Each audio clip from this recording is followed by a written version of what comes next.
you have a moment. And this very second, I know you feel the beat. Hey family. Alright, let's talk about how we can't fight cancer, breast cancer, or a lot of other diseases without fighting abuse first. I've been looking into this for a while, taking care of my health and my son's health, and there's a lot of multiple studies that say this. There's actually a 10-question quiz doctors and studies have made to help prevent this, but nobody's talking about this. And this was performed in the 90s that this survey came up to just help throw some red flags up. And I think it's a big cause of things, and it's extremely important because only 5% of cancer is hereditary.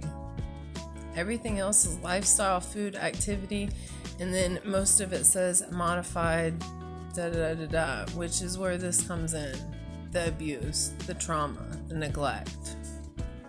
First, some more effects to this. It's a tremendous impact on the future: violence, victimization, chronic health problems, mental illness, addiction, sexually transmitted infections, child's health, teen pregnancy, trafficking, a wide range of chronic diseases. It's associated with 5 out of 10 of the leading causes of death, like diabetes, heart disease, suicide. 61% of adults experience it.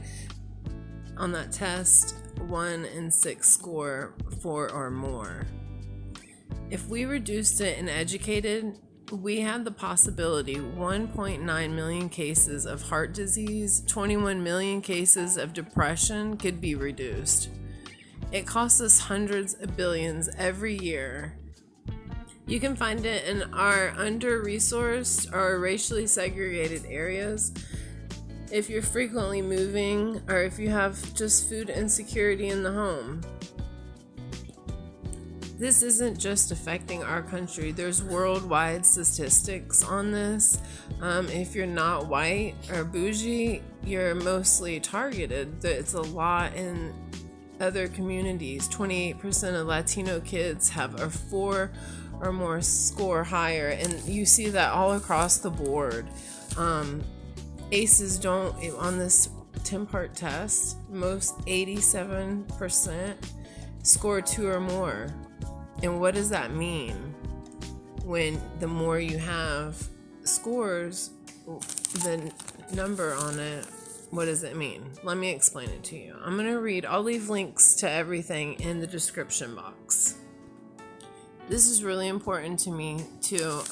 This isn't just one study or a couple studies done around the world. This can be backed up by it. Remember, I said it affects 3 different parts of your brains. There's epigenetics studies, which is changes that study of the environment and experience can alter which genes turn off and on, known as gene modification.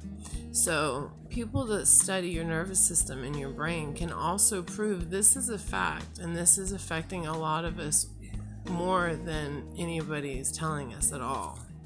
I'm reading this off of the CDC website. I'll put the link in the bottom. This is the information they've had since the 90s. ACE, adverse childhood experiences, or ACEs, are potential traumatic events that occur in childhood 0 to 17 years old. For example, experiencing violence, abuse, or neglect, witnessing violence in the home or community, having a family member attempt or die by suicide.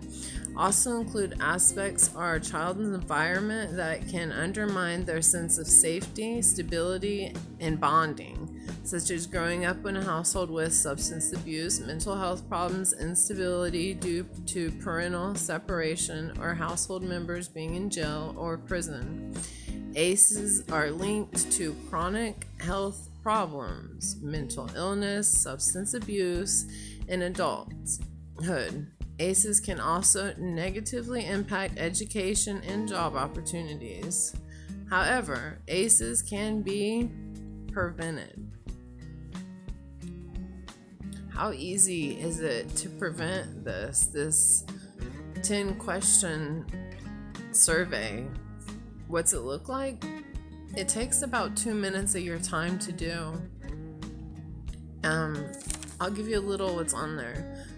So, an adult swearing at you, insulting you, putting you down, or humiliating you. Act in a way that made you feel afraid or might hurt you. Push, grab, or put marks on you. This is just a little of the question, touching on them. Then there's a section if you were touched sexually. Loved you. Oh, did you feel loved, important, special? Did you have family support? Was there closeness? Then another, food, dirty clothes, no one to protect you. Were your parents intoxicated or too high to take you to the doctors when you needed it or take care of you, period, like that. Divorce, that's a point, period. See your mom or stepmother get abused, that's a point, period. When I say point, I mean score. These numbers is what I'm talking about. Everyone, you get a point and they add up. The last one is live with, other people in the family.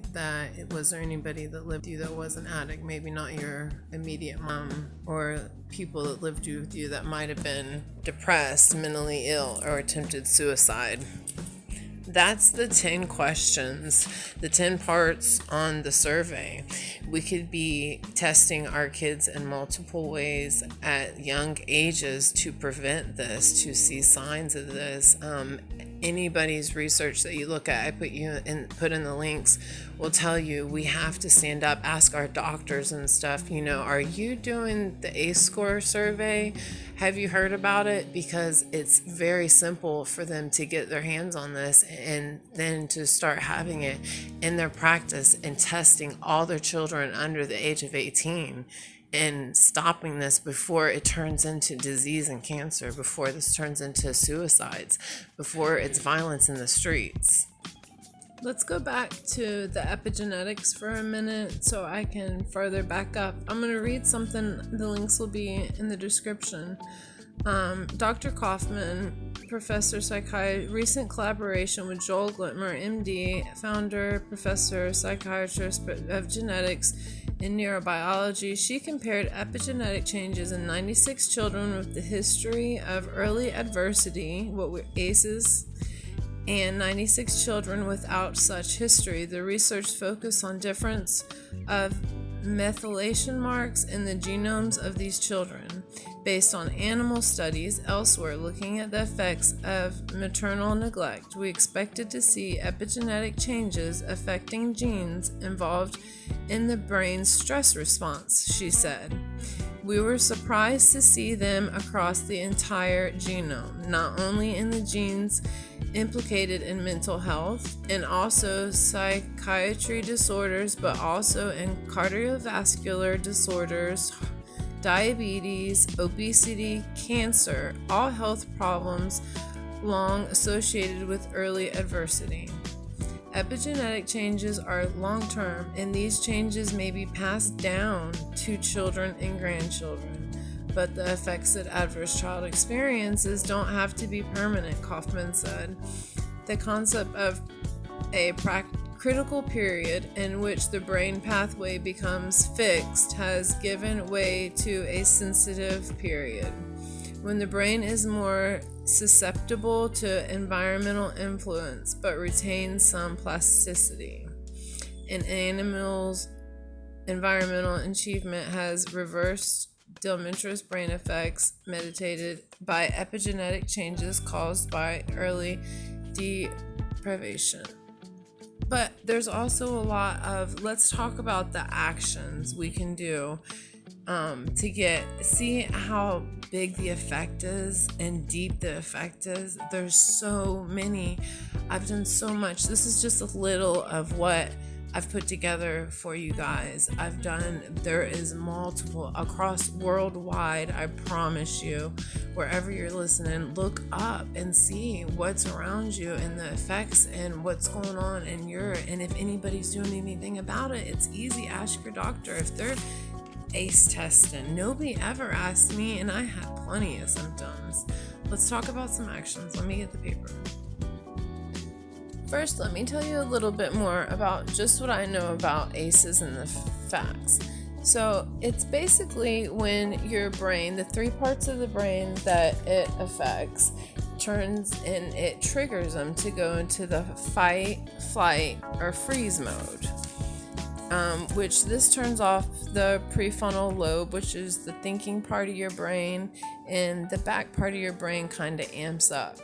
So same thing, like if you were to see a tiger, it would happen, or if you're scared of public speech, it would happen.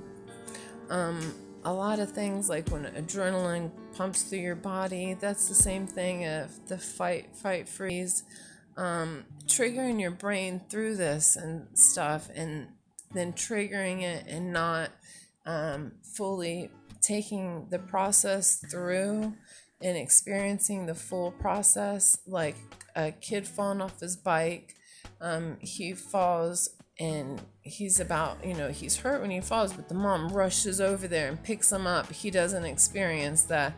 He doesn't sit there and cry in it and, ow, what's hurt? Oh, my knee's bleeding.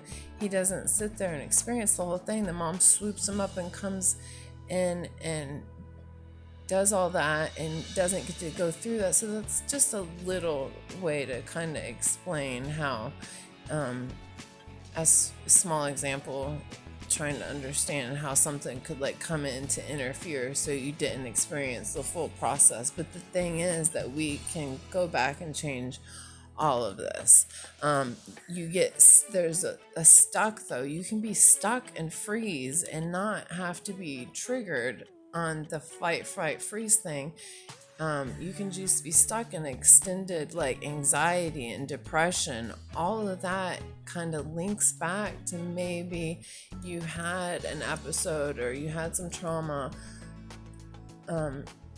younger, and now it's still, because it's the brain, it's affected the genes. So you can change everything. Eat healthy, start exercising, and think you're doing stuff right, but still have these anxiety attacks and stuff like that. And that's because it's not the brain. The brain is so powerful when we're younger. If a car accident, I've learned in these, looking up this stuff, a car accident can trigger this. And it sticks with you, but you can heal it. I mean, that's what we need to know. We can heal the stuff, but the stuff could be stuck with us. Okay, I can pronounce the other two parts of the brain. So the three parts of the brain it affects is the amygdala and the hippocampus, and on top of the prefrontal cortex. Now let's talk about the actions we can do far and wide. Like I said, it's easy to ask your doctor, your physician, if they know about the ACEs, if they're asking, and what else we can do. There's a lot of self-healing you can do right now. You can learn it and do it. Somatic experiencing, there's books, moving beyond trauma, cognitive behavioral therapy is a short-term therapy, of course, talk therapy, grounding, learning how to use your senses, breathing techniques, mindfulness, trying to laugh every day. Laughter is great. Learning your biorhythms and making sure you keep up with that, like eating on a consistent basis, same time every day. There's social connections, making sure you have me time. Just small things can help us heal. Here's some stuff from the CDC website real fast. The video is almost over. I love you guys. Thank you for watching. Strengthen economic supports to families. So strengthening the household and better policies for at work. Promote social norms to protect against violence and adversity.